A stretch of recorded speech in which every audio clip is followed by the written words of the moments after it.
to this special episode of Classical Era News. Today we will be looking inside the life of a soldier who fought at the American Revolution, interviewing steam engine inventor James Watt, and talking to the chief of a major tribe in Africa. First, we have Jenny on the scene of the American Revolution. Thanks, Marissa. Here we are on the grounds of the American Revolution, where we will be interviewing this soldier. What caused the Americans to want to revolt from Britain? First of all, the British wanted to put up taxes on our stamps, which us Americans did not like, since we don't want to be under British rule anymore. Then they imposed duties on glass, lead paints, paper, and tea important to our colonies, which Parliament had depleted of the duties except the tax on tea.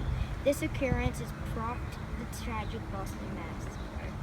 We finally had enough and decided to protest against taxation. So Samuel Adams and Sons of Liberty boarded 3 ships in the Boston Harbor and threw 342 chests of tea overboard.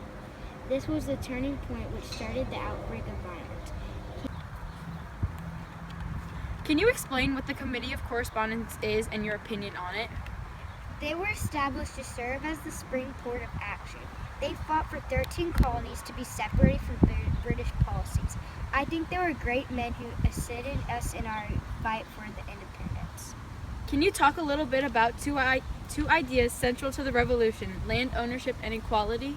The British didn't give the right to tax to make sure people who had property were able to keep it because they never had to pay the government in exchange for the right to own and use it. So it made possible for us Americans to own land and become as successful as the British. So the 2 ideas of the land ownership and equality are very important to fight our liberty. Thanks. The invention of the steam engine was a major advancement during the Industrial Revolution. This revolution was an increase in production brought about by the use of machines and characterized by the use of new energy sources. The Industrial Revolution started in Britain, but eventually spread across all of Europe. The creation of the spinning jenny, along with the water frame, which was all a part of the British textile industry, kicked off the inventions of these machineries. Before the modern steam engine came along, these machines were all water-powered. The first successful steam engine was created to clear water out of mines. James Watt made major leaps for the evolution of the modern steam engine. His engine made not only railroads and steamboats possible, but also more efficient cotton mills. Thanks, Marissa. We're here with the inventor, James Watt. Hi, James. Hi, thanks for having me. How did you first get involved with the steam engine? I was repairing a model Newcomen steam engine in 1764 when I realized that it was a waste of steam and there had to be a more efficient way. What was your greatest invention? In May 1765, after I was trying to figure out a solution to the problem of wasted steam, I came up with my first and greatest invention. I realized that the loss of heat involved changing the state of the substance was the worst effect of the Newcomen engine. That condensation must be effected in a chamber distinct from the cylinder, but connected to it. Did anyone help you make the engine? I met British physician, chemist, and inventor John Roebuck, who urged me to make the engine. In 1768, we entered into partnership together and made a small test engine with the help of loans from Joseph Black. What businesses use your engine? My engine is in high demand for a lot of different industries, including paper mills, flour mills, cotton mills, iron mills, distilleries, canals, and waterworks. Now we have Marissa interviewing in Africa a chief of a major We're tribe. in Africa interviewing some of their civilians. Why don't you tell the people who you are and what you do? Hi, I'm a chief of a major tribe in Africa who collects slaves for the Americans. So what does all of your job entail? I acquire slaves by war or raids on smaller towns and tribes. Once I collect these slaves, I use them to sell with the Americans.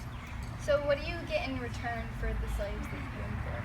We are given many goods such as copper, metal tools, beads, gunpowder, glass, pottery, woolen cloth, iron, and brass beads. And how old are these slaves? We get the slaves anywhere from young children to their mid-20s. We make sure to keep them healthy for the Americans. Once the Americans get them back to America, they usually keep them healthy so that they can have children, and then they will work them to death so that they can keep their children to either sell them to other plantation owners or keep them to work on their own plantation. Alright, so how do you transport these slaves? We raid small villages and towns to keep the slaves hostage until the Americans come trade with them. Once they get them, they put them on boats that are way too small to be carrying so many people and take them back to America to be sold to various plantation owners. All right, thank you so much. Back to Thanks, Marissa. During this time, Africans were taken from their homes and crammed into tiny ships and transported to the Americas. They were sold to work in mines and plantations and given no money for it.